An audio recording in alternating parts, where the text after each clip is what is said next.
Great Scott! You're listening to the Growth Time Machine with Daniel Curtis. Don't forget to follow. Your future depends on it. Ladies and gentlemen, welcome back to the Growth Time Machine. I'm Daniel Curtis. Today, I am delighted to be joined by Bradley Rapier. Bradley, thank you for coming on. You are welcome. I'm great to be here, Daniel. I'm looking forward to the conversation. Amazing. Where on earth, or where in this earth, do you come from?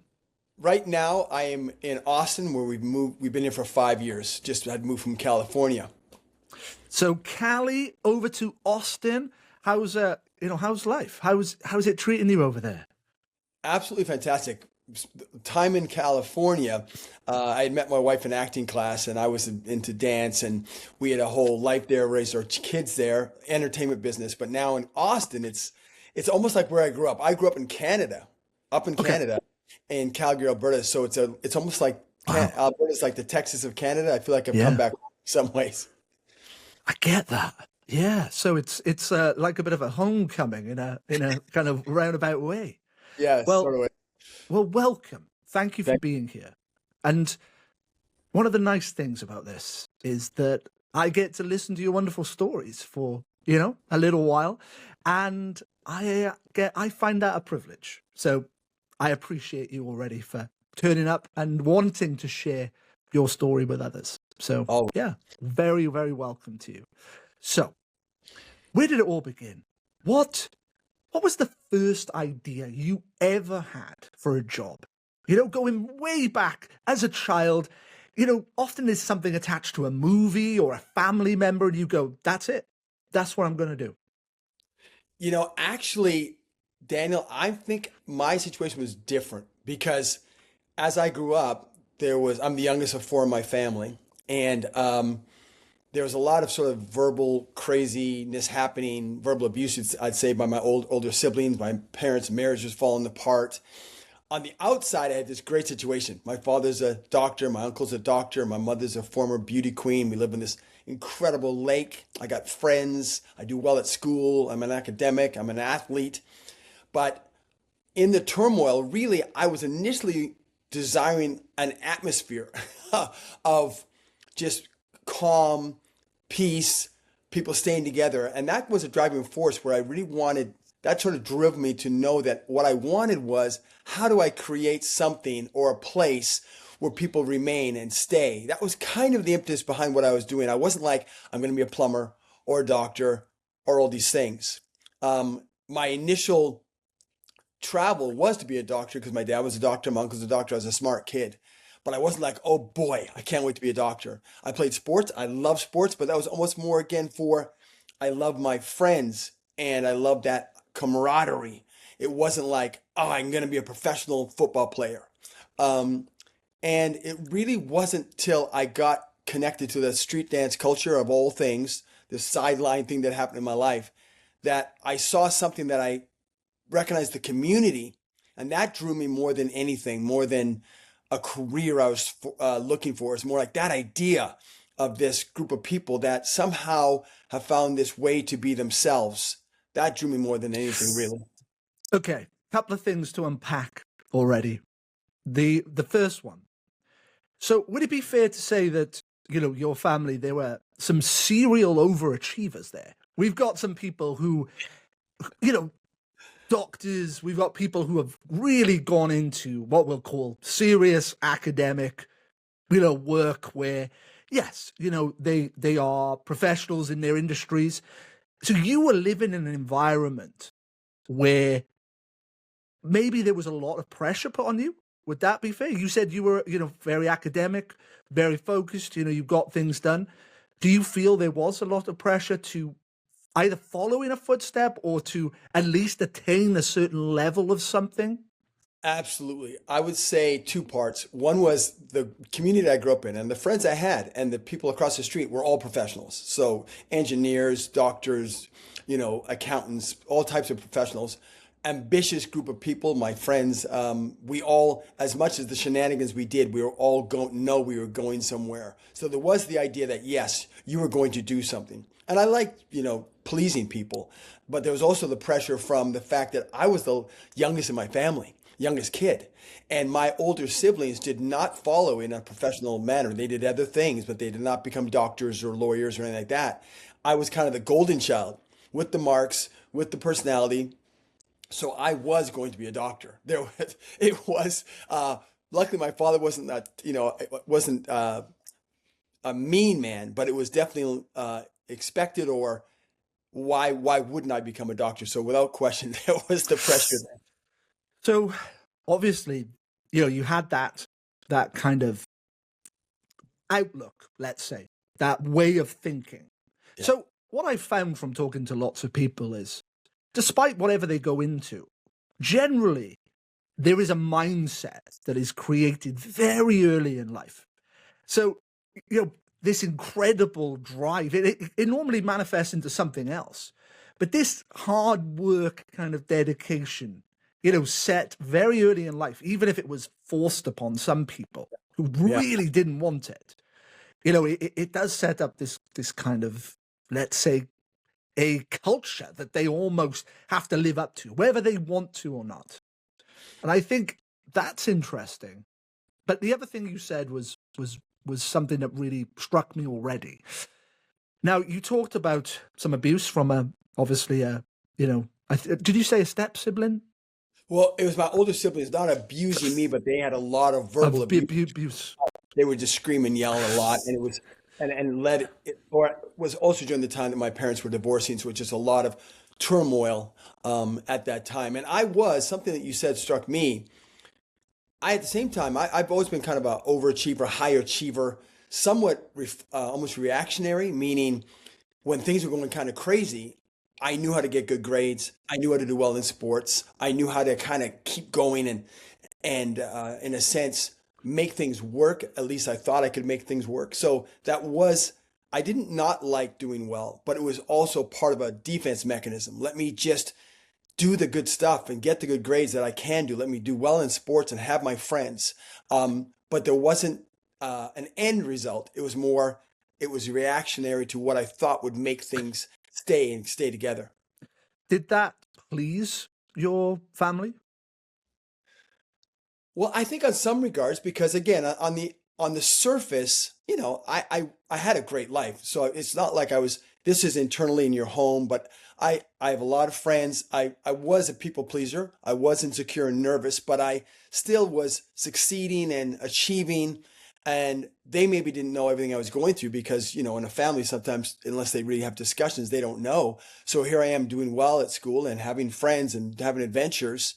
So I think they were happy with what was happening. And I was going into university, going to take Bachelor of Science and playing football at university and running track at university and doing all the science studies. So it seemed good until it wasn't good. I understand. And thank you for sharing that.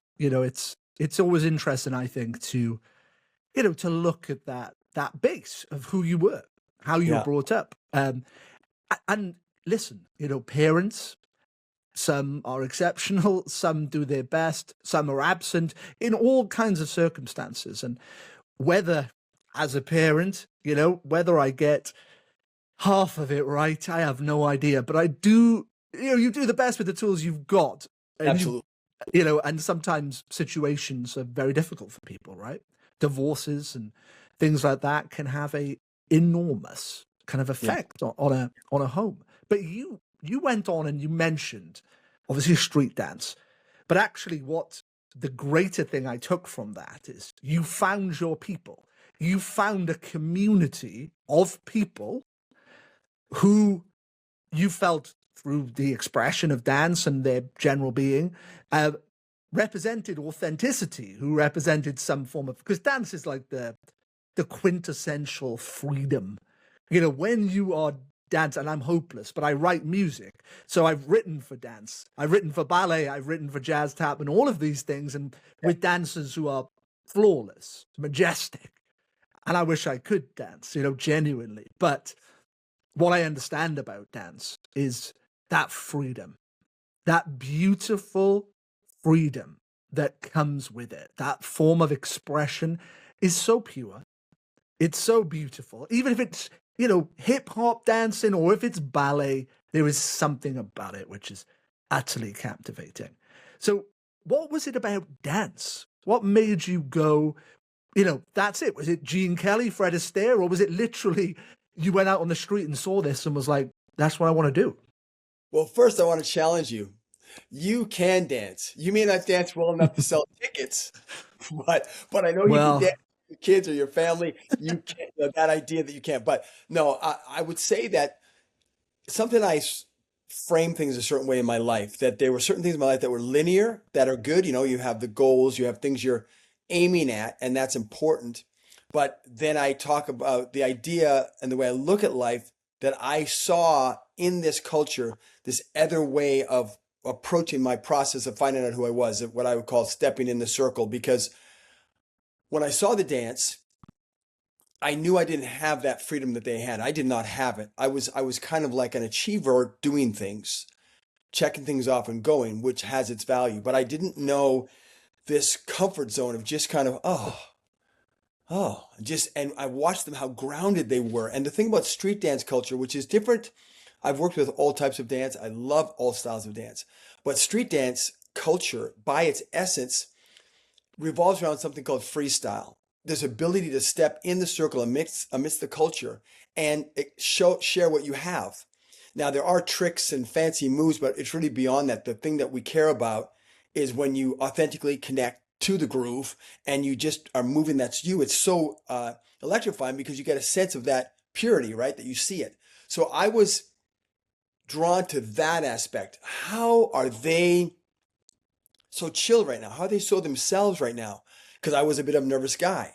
I was a doer, but not a beer in a sense. And that was more the excitement. And in the street dance culture, it's very amplified because in other dance cultures, even ballet, which I love, but in ballet, for example, you can learn ballet from one main teacher and become a master ballerina.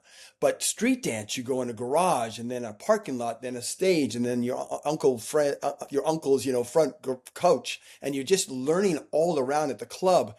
And it's never the same. And at the same time, you have to engage to be a part of it. You can't say, well, I'll get back to you later. I don't feel like dancing today. My leg hurts. I don't like the music. So you have to overcome all these layers of insecurity. And that was freaking me out.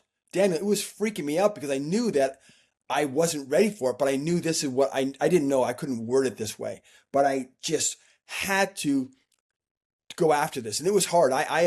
When I first got to LA, from Canada, and I was now in the circle with the legends of this dance.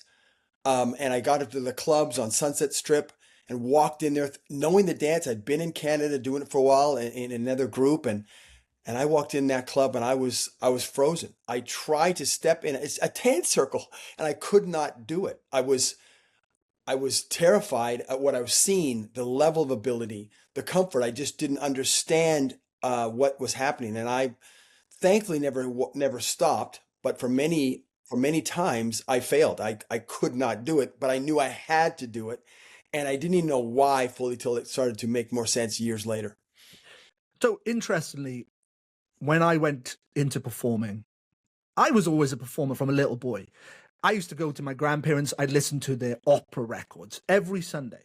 I would sit Mario Lanza opera records. That's all I listened to.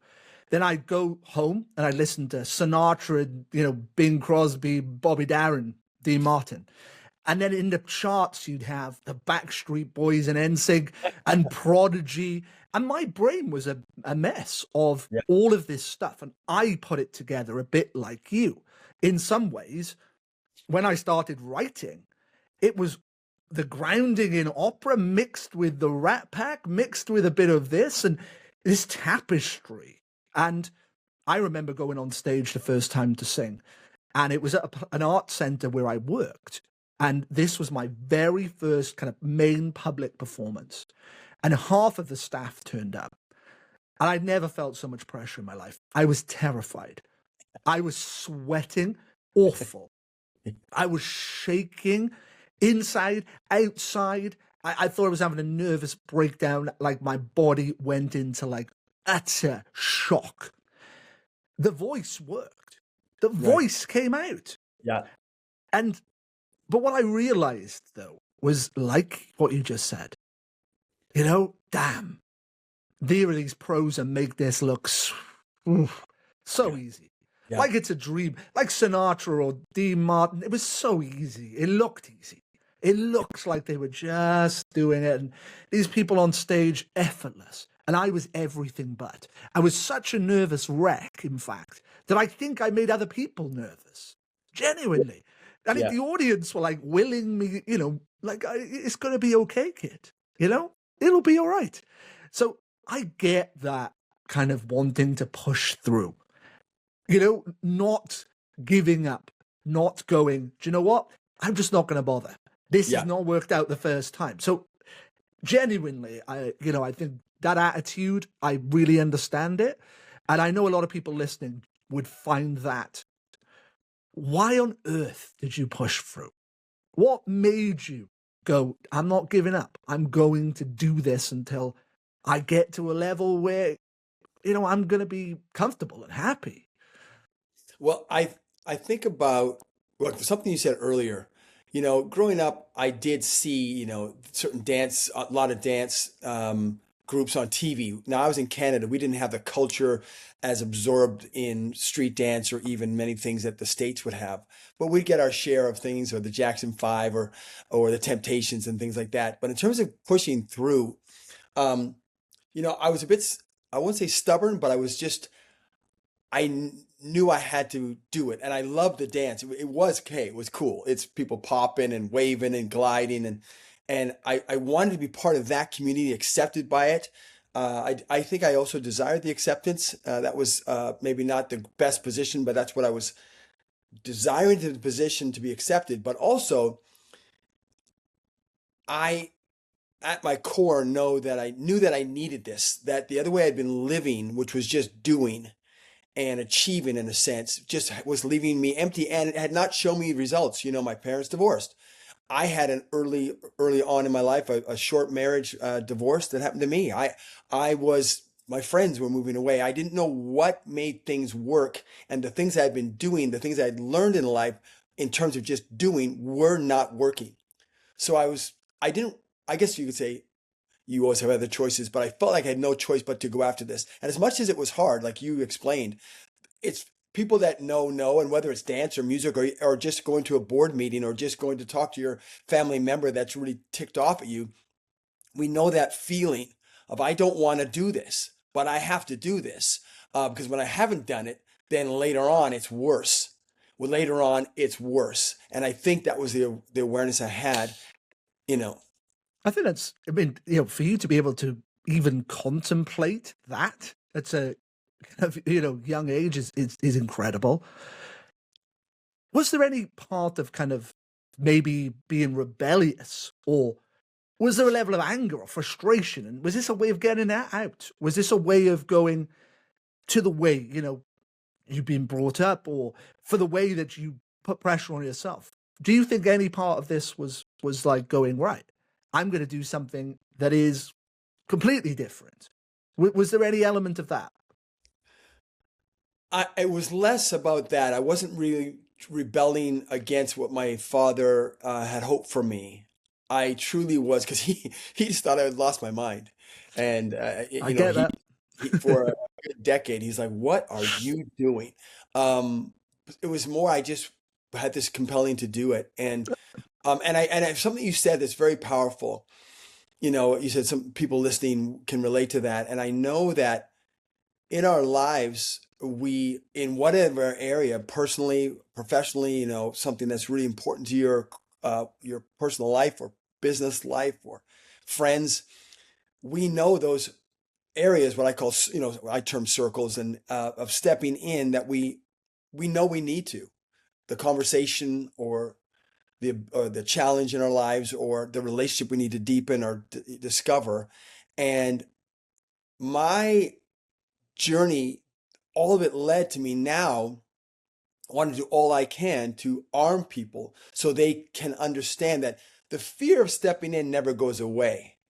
The fear never goes away, but what do you do with it? How do you interpret it? How do you perceive it? And then as you go further in it, what are the perceptions are not even true? The things that you've actually thought it was are not real at all. I mean, I give you this one example.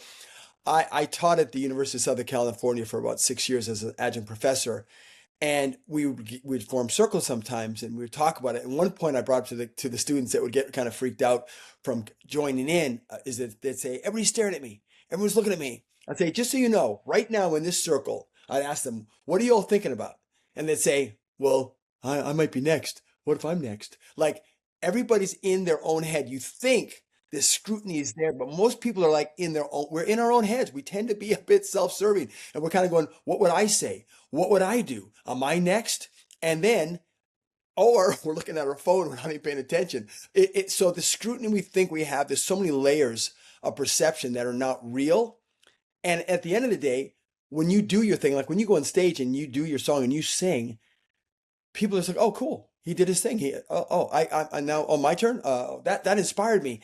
It's so much less weight is on us that we think we have such an opportunity to be that example of freedom. And we know this when we see somebody else do it. We go, oh man, Daniel did it. And then I'll start making excuses. I'll go, "Well, Daniel, he's cooler. He's got glasses. He's got the cool accent." We make excuses as to why Daniel has more freedom than we do, because we're deflecting from the fact that we don't want to go there. But yet there's nothing stopping us except the perceptions that we have. So that's a lot of, from my life experience and that things I've shared with you about the wanting to belong and make people feel connected and have them show what they can and step into all they're designed to be.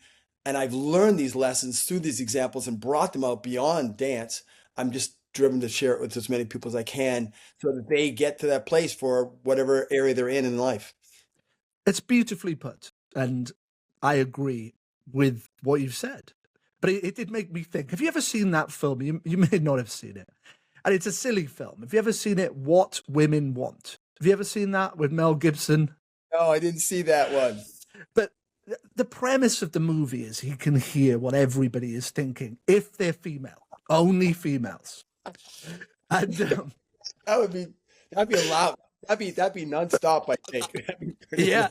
And what was funny about it, you could even hear like I think there was a French poodle, and it was female, and it was, you could hear the dog. And it was a crazy film. But the reason I bring this up is, he's walking through life, and he's Mel Gibson or whatever, and he thinks everybody thinks he's amazing, but everybody's going, "Oh, it's him again," or "I wonder what he wants from me now," and he's like, "Whoa, like."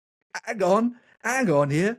And a lot of the time then it is absolutely nothing about anything. People are just thinking about all kinds of random things. And you're absolutely right.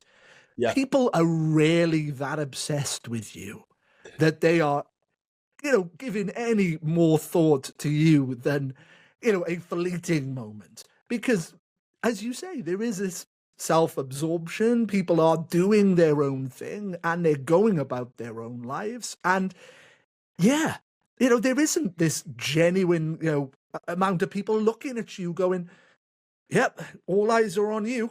We're waiting to see you mess up." And not only that, what's also a part of that is that if you're doing a good job, let's say you're talking to them or you're dancing, you're playing music, and you're at the center. If you're doing it well, at the same time, if they are focused, what you do then triggers them to think about other things. They might go, "Oh, he said this," and now you think of how that relates to your life, or you played this chord, or you sang this note, and it makes them remember a time with their dad. Like, so even that part plays a part. We are on this place, so there's so much. It relieves the pressure. You almost can come out and laugh in sense of going, "Oh my gosh, just the same way I'm in the audience, that person there. Let me just do what I can do, and not think let me give fully what I can do. Let me offer everything I can." But there it is. Sort of release control of the outcome, I would say. I agree. And I think one of the interesting things about what you've said is the fact that there is this genuine concern that people have. Yeah. Whether it's imposter syndrome, yeah. Whether it's even, there are different levels, right? There are people who absolutely do not believe they deserve it or that they are in any way talented enough to do things. I think a lot of people in this life think they're kind of blagging their way through. Yeah.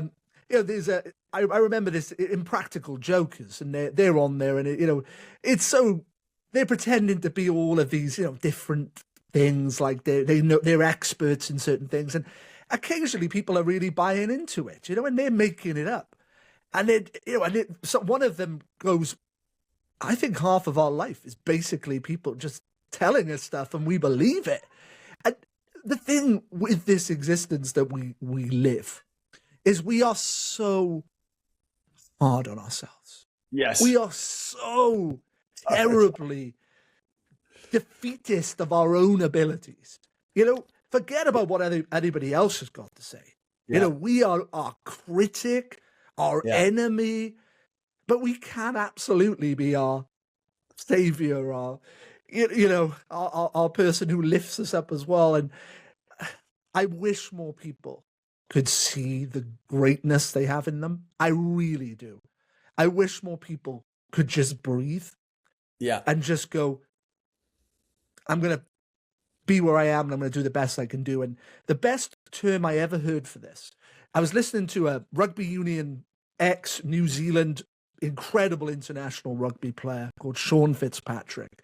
He was the captain of the New Zealand rugby team going back now, a little while.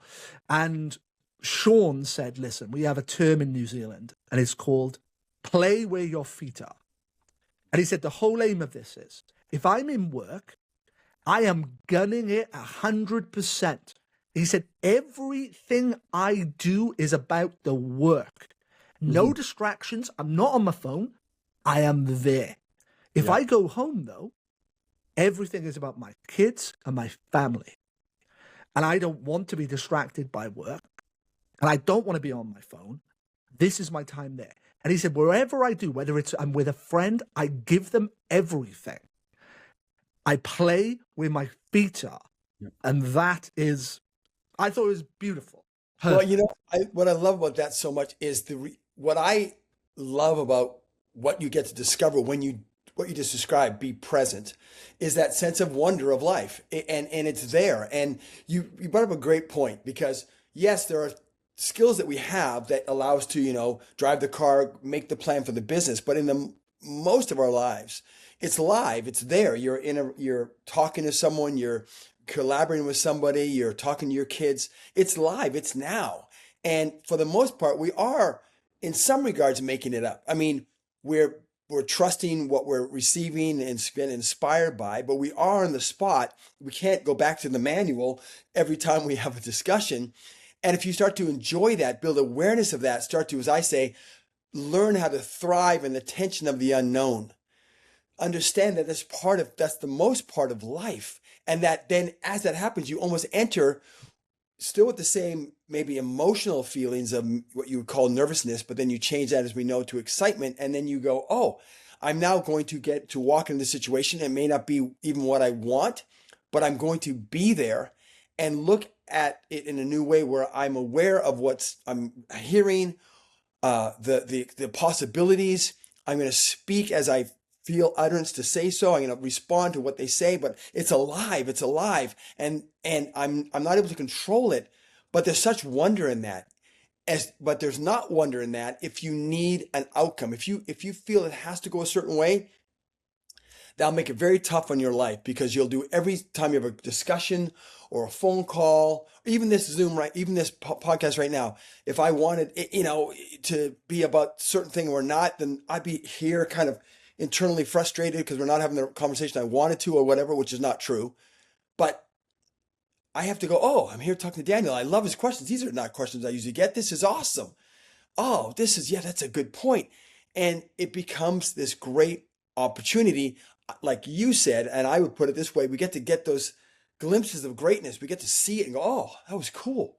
And we won't get them without in a sense, so much submission, in a sense, surrendering to this being here, understanding what we can do, which is just offer what we have, and then be ready to have the other person do the same, and then see where it goes. But I love that idea of being present and allowing the wonder to come in, so that life is a joyful adventure as you step in further to every part. And each circle you step in, you're present in that one. Like you said, your friend, I'm with my kids. When I'm with my kids, I'm with my kids. I'm fully invested in that circle. When I'm here at work, I'm fully invested in that circle. And I'm able to, sometimes they overlap a little bit, but I'm able to uh, give myself to that and be present. And the more we can do that, it's not always easy, but the more we can do that, the better each circle will be, the more we'll invite people in to that place and give that atmosphere where they feel they can be themselves. They've seen you kind of be self-defacing and fall a little bit and still come back up and say, hey, that was cool. So they say, oh, I can be imperfect and be part of this situation. I don't have to have it all together. And we can kind of stumble forward together. And that way there's this great ability to unite and collaborate and have all our meetings and family gatherings and all the things we want to do in life. I totally agree. I remember sitting in a meeting at Wales Millennium Centre, our big arts centre in Cardiff, in Wales. And it's beautiful. You know, it's beautiful theatre, beautiful art centre.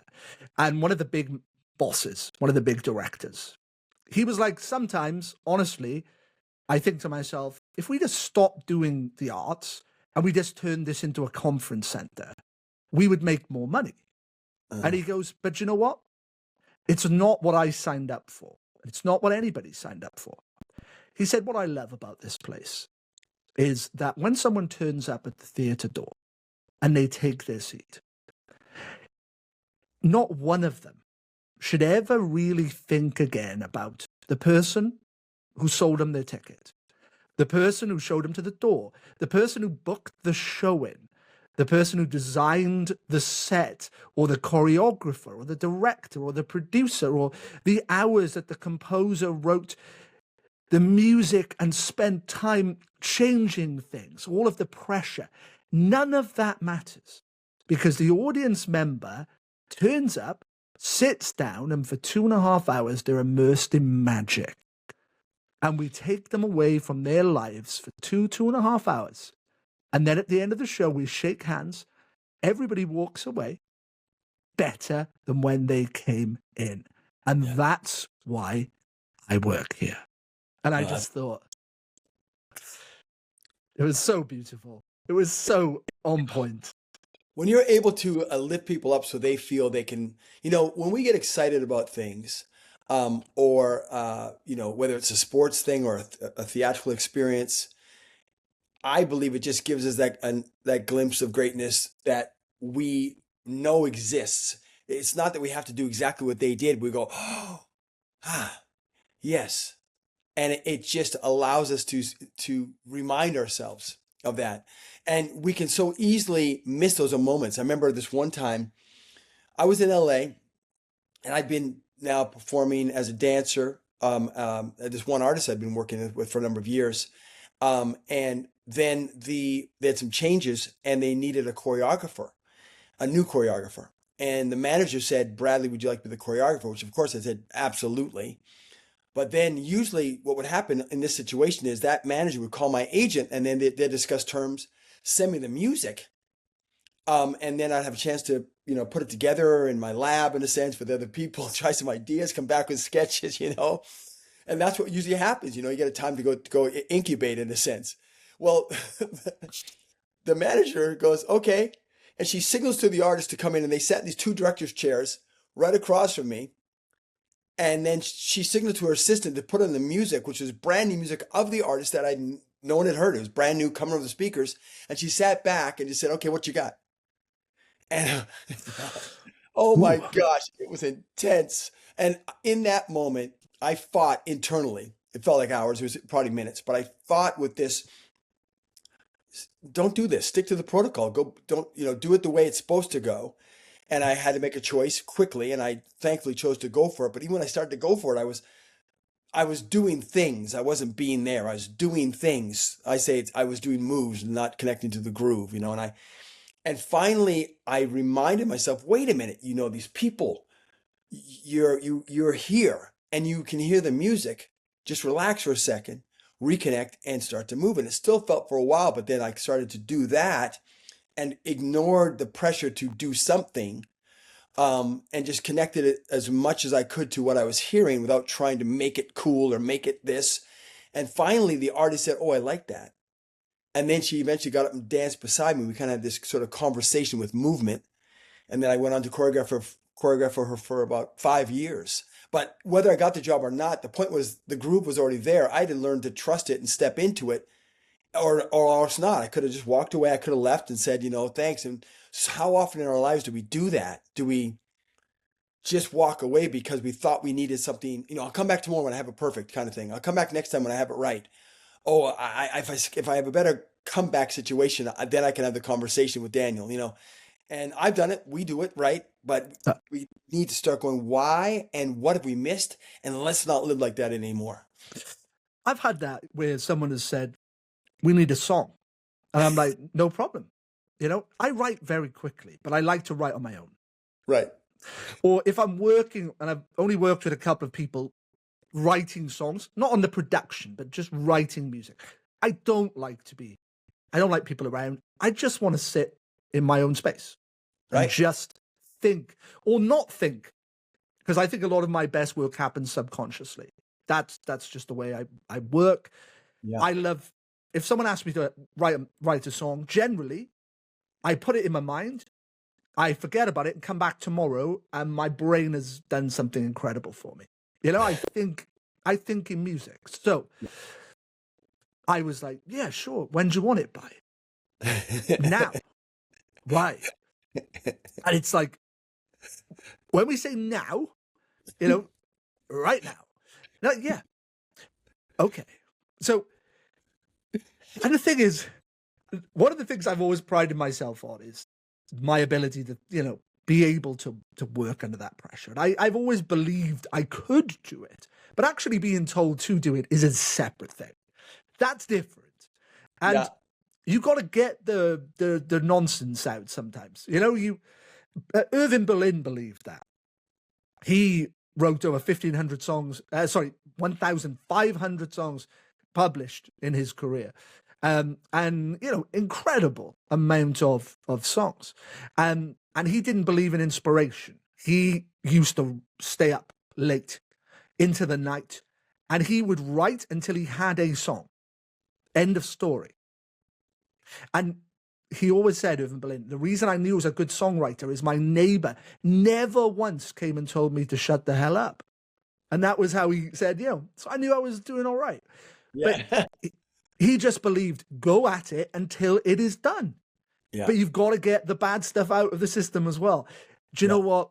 I think what you've said about getting out of your own way, I think that's what you're saying really nicely.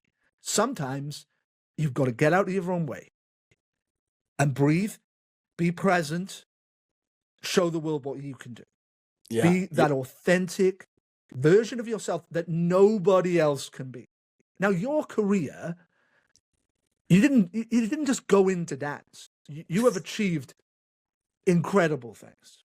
You have gone on and worked with people and won awards that, many people spend their whole lifetime. That is their aim and focus. I wonder if you could tell us, because I'm really keen to get, to the transition here as well of, so maybe you could give us a little bit of what dance meant to you and what you to admit some of the great things that you did and where you got to that point where you went, this is now the next chapter. Yeah. Well, when I was in Canada first, and I first got exposed to the dance, and it captivated me as we shared. Then I was in this group up there. We were actually a pioneering group in Canada, helped to bring the culture of street dance to Canada, introduced a lot of it there. When that group broke up, I then was trying to still navigate my life.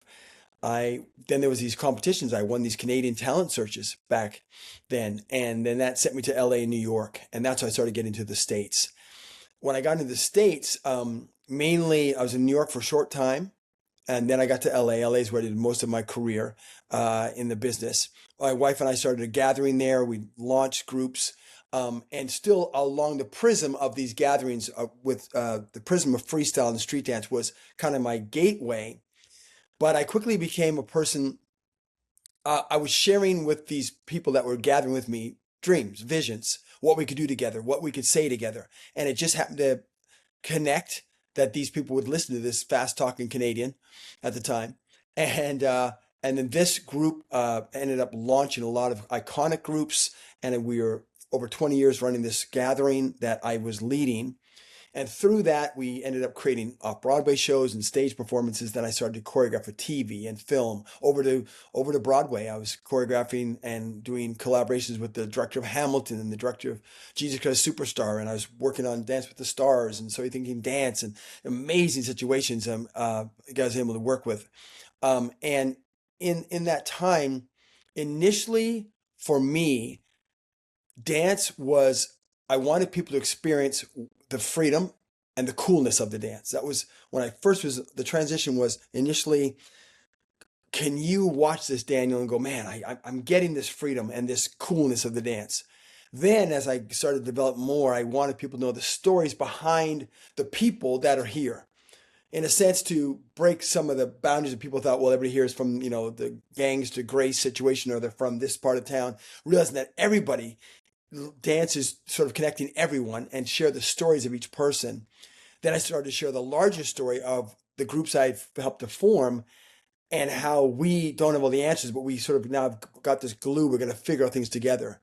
And the transition now has become, as I've been able to experience so much of this ability to practice spontaneity. Something you said earlier, I really believe that who we are spontaneously is often we spent the most time practicing to become. That you can learn this. It's not something that just he has or you have. You may do it differently. But if I keep getting in situations for whether it's talking or dancing and entering in, I will get better at being spontaneous. I will get better at being in the present and in the groove. And that aspect then had me changed, and now I want everyone to experience and connect to that larger groove, and take the invitation to step in the circle to all they're designed to be as leaders or as whatever they might be. So that's kind of the transition I'm at now. This desire to take what I've learned from the culture and bring those lessons to everyone. But of course, I look at the people, the circles I get invited into, a lot of corporate businesses, a lot of artistic side from the corporate to the business, blend those cultures together. I think at the core, I've said this, that I am a freestyle activator, a groove orchestrator, and a believer in the greater. So I love the opportunities where whether you call it directing, producing, there's a lot of labels people can have, but when I get to bring out of people what is there and then orchestrate that for the greater thing we're doing. And that sometimes can come across in a TV, a film, or a theater, or in just life, or in guiding people to be themselves. My book is called "Who Were You Before the World Told You Who to Be." That's great. It's coming out in November, and it's all about trying to work out who you are, why we do what we do, the things we've been told, the things we've come across, the things that have shaped us, made us. It's that. Yeah. Now, I really, the message you're sharing, really hits home, and I think it's beautiful. But I wonder if you can go one step deeper. Why does this matter to you? I get why it's good for people, but why does it matter to you? Yeah. Well, without even exaggerating, I feel that the culture of dance and I learned through it dramatically changed my life. I feel the road that I was on was going to be one of continual proving, frustration, letting people down. I feel I was not going towards a place where I had a grounding. That sounds kind of wild, but I didn't really have a grounding. I was just on the treadmill going. And the richness of this dance culture and being able to step in it, and through years of challenges, gave me this grounding, this ability to trust in what I term the groove, but that's how people will interpret it. Of this ability to really go, I have something that I can trust in because I've trusted it enough over time that I know it's there, that I know that as I venture out in the dance circle or in a executive space, it doesn't matter, in my family, that there's something I can trust that is going to guide me, that I'm going to hear from, that I'm going to connect with. It's there. I've experienced it, beyond the logical, beyond only the linear, and I don't know where I'd be without it. It obviously also connects to how I feel about life, what I feel about faith, what I feel about the larger way of looking at life.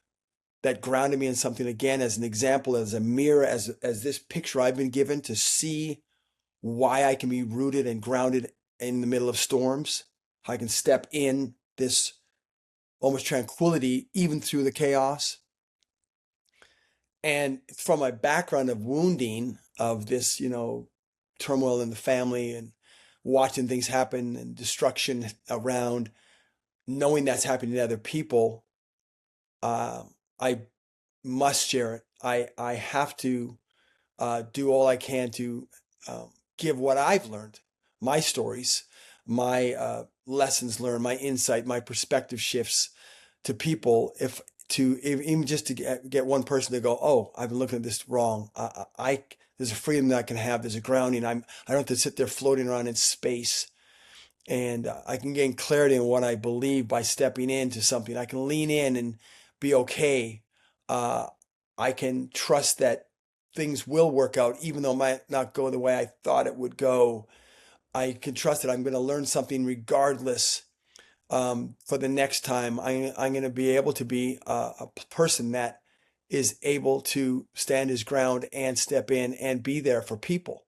So it's a lot, but it has totally reshaped how I live, how I give, how I say to people, at the end of it, you really can't continue living life trying to prove who you are. And I know I lived my life doing that, right? So my life was kind of like, I got to prove. No one, my dad wasn't saying prove yourself. I didn't get that, but culture kind of says that. I get that.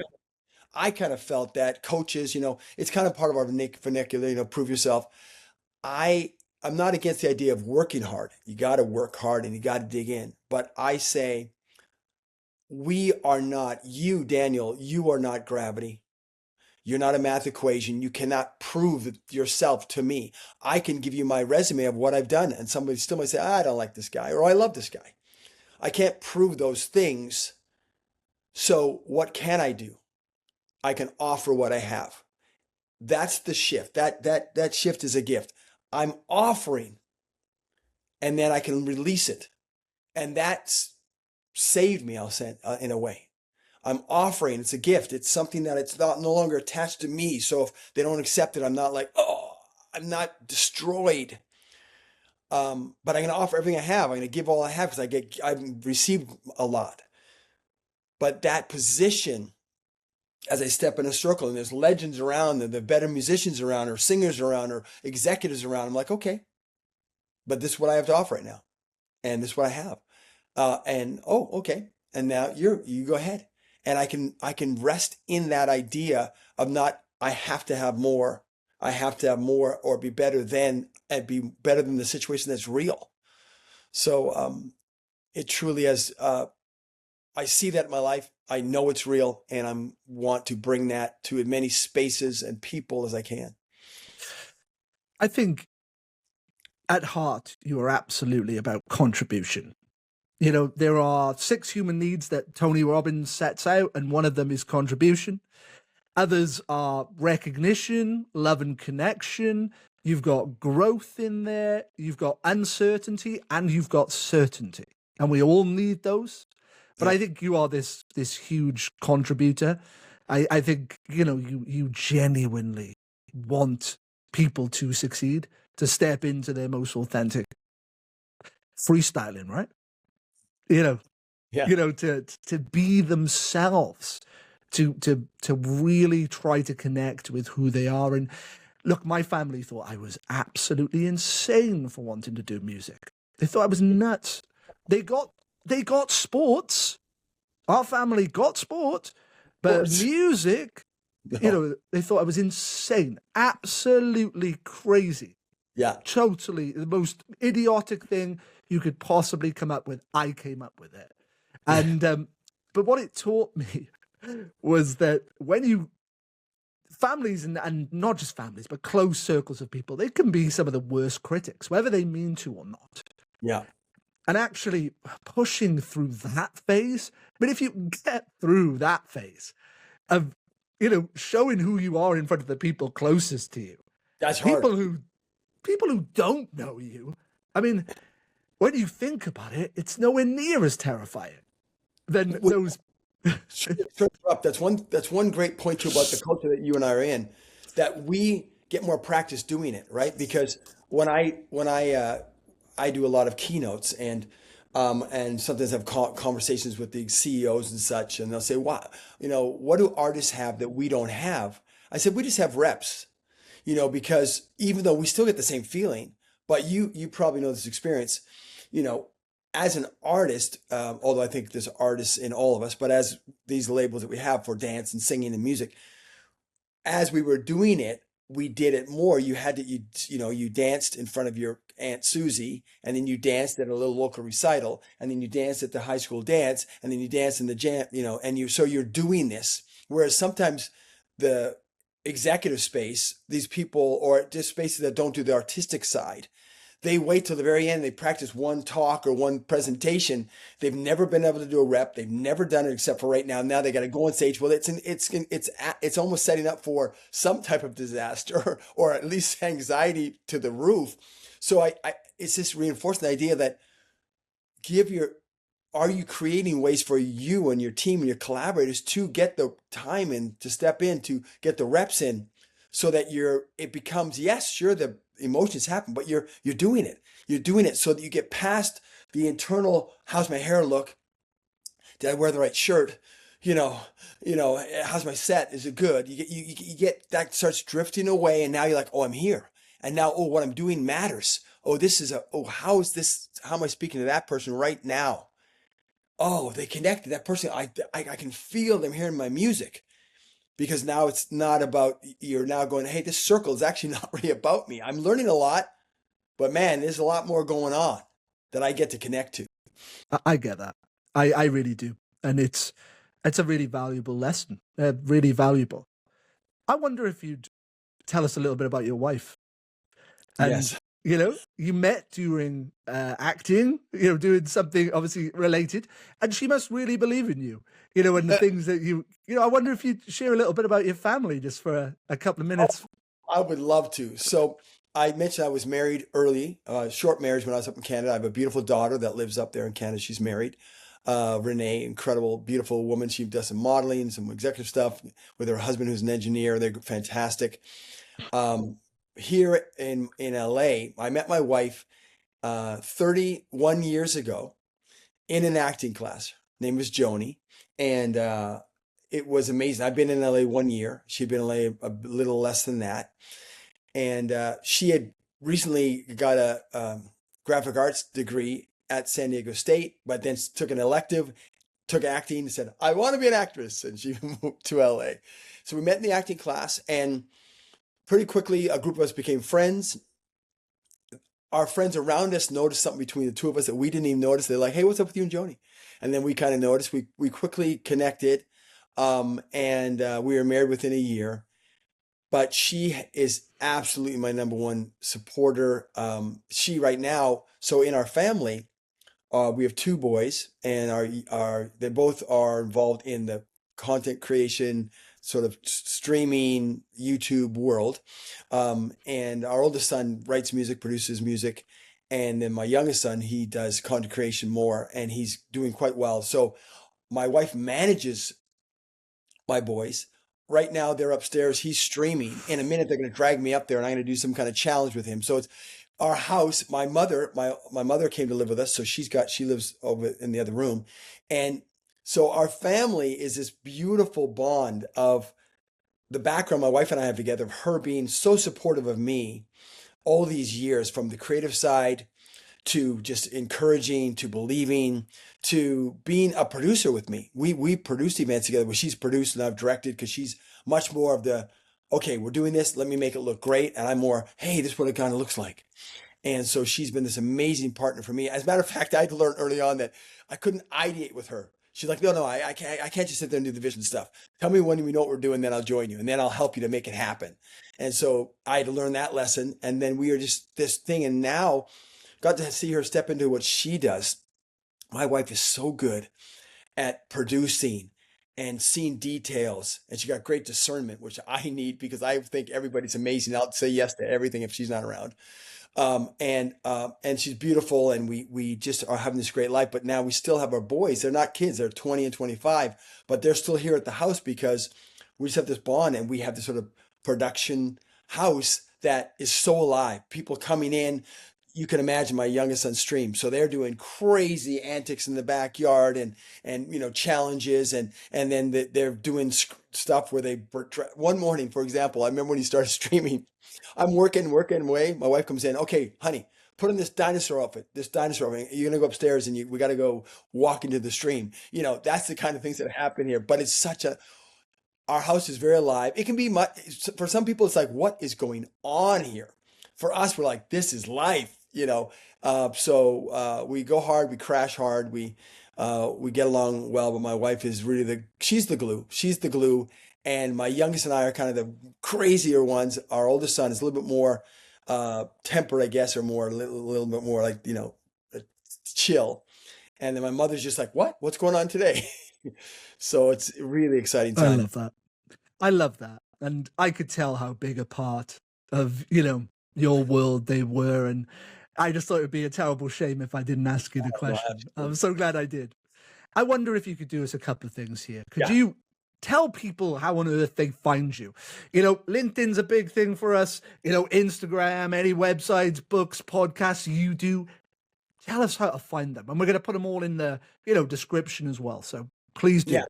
Absolutely. So I'm regularly on LinkedIn, Instagram, and then I have my website. There are other things my team posts on TikTok and such, but most of my interaction with people is on LinkedIn and Instagram and through my website. Same here. It's all my name, Bradley Rapier. So it's at Bradley Rapier on Instagram or Bradley Rapier on LinkedIn. My website's www.bradleyrapier.com.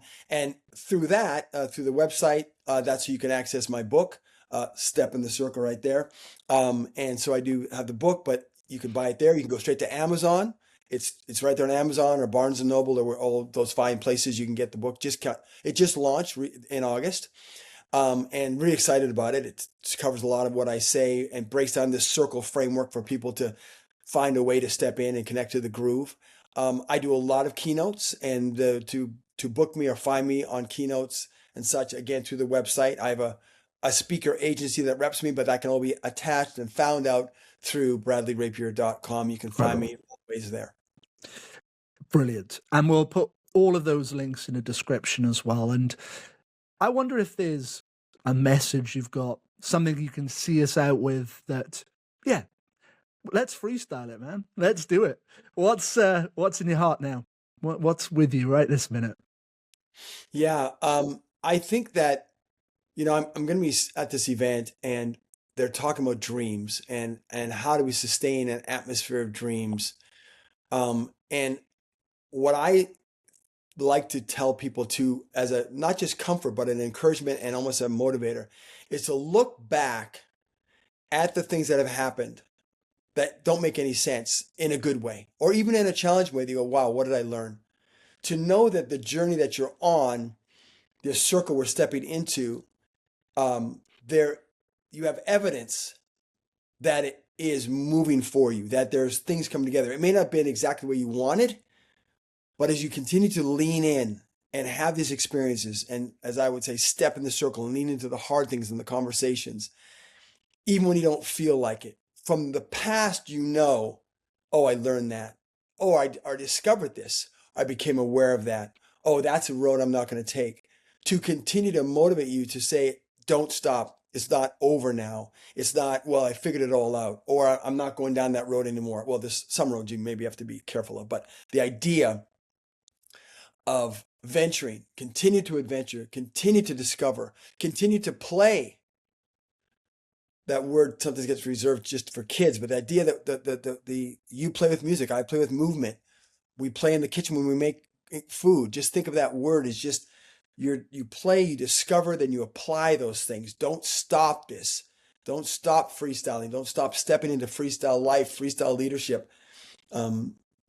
This life has so much to offer as we offer, and it only happens if we step in the circle together. Thank you so much. It's been lovely getting to know you, your story. It was lovely to talk about your family, and please send my best wishes to them if you would. I would appreciate that.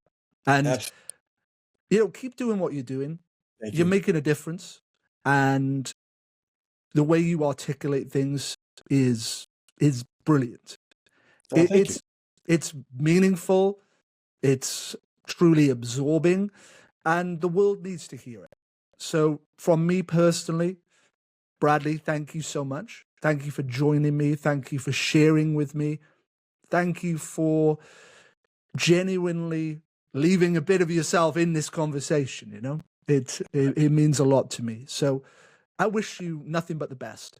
And I hope that the next chapter is as exciting, varied, interesting as, the other parts of your life, have been. I've got no doubt great things are ahead of you.